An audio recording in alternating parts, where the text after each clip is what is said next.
And this is about risk. And sometimes risk is not the big risky thing out there that's visible out in the world. Sometimes risk is just having the right kind of conversation. Sometimes even conversations are risky, right? So here's a conversation we had about a year after I joined the board. And it had to do with spending.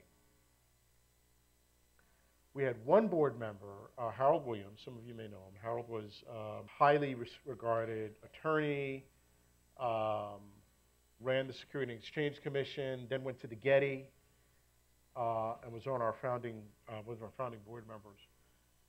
And Harold was a brilliant visionary thinker.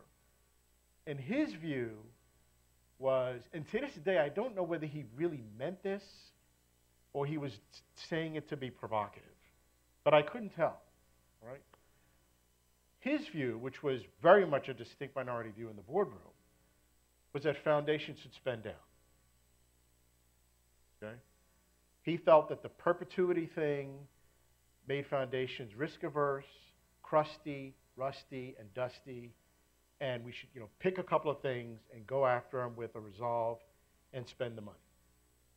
And that the markets and the economy would create new wealth, right?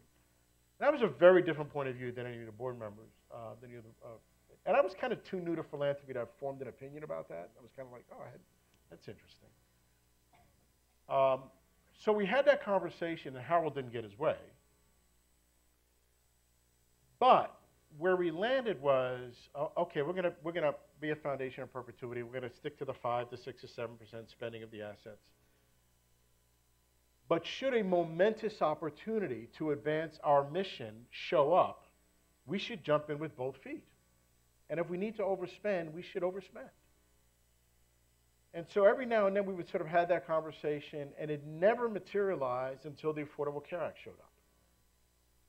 And when Obamacare happened, we realized we had an opportunity to, our mission was to assure better access to health care, or part of our mission to assure better access to health care for underserved populations. And here comes Obamacare. Whether you were a hater or a lover of it, it was the law, however controversially passed, and the opportunity was in front of us. And we saw we had an opportunity with excellent execution to significantly reduce the number of uninsured Californians, okay? So there were 7 million uninsured Californians 3 years ago. There's 3.5 million now. We're halfway there because of the execution of Obamacare here in the state of California and Medicaid expansion. And so when the law passed, I took that conversation to the board. I said, listen, 10 years ago we had this conversation. We now have a once-in-a-50-year shot to significantly reduce the number of uninsured. We've never overspent in a significant way. I think now's the time. If we're ever going to do it, like, what are we waiting for? Mm-hmm. And so we had had that conversation once before in the boardroom, and it felt like the time was right. And the board approved a $300 million plus multi-year, which was probably a 50% spending increase over a 3 to 4 period of time for us to help support the execution of Obamacare, right? Which was, it didn't seem necessarily, you could say, well, that makes sense. You could say, wow, that was kind of risky, right, to overspend. But we did it, and we like what we've gotten out of it. Mm-hmm. The board is happy. If they're happy, I'm happy.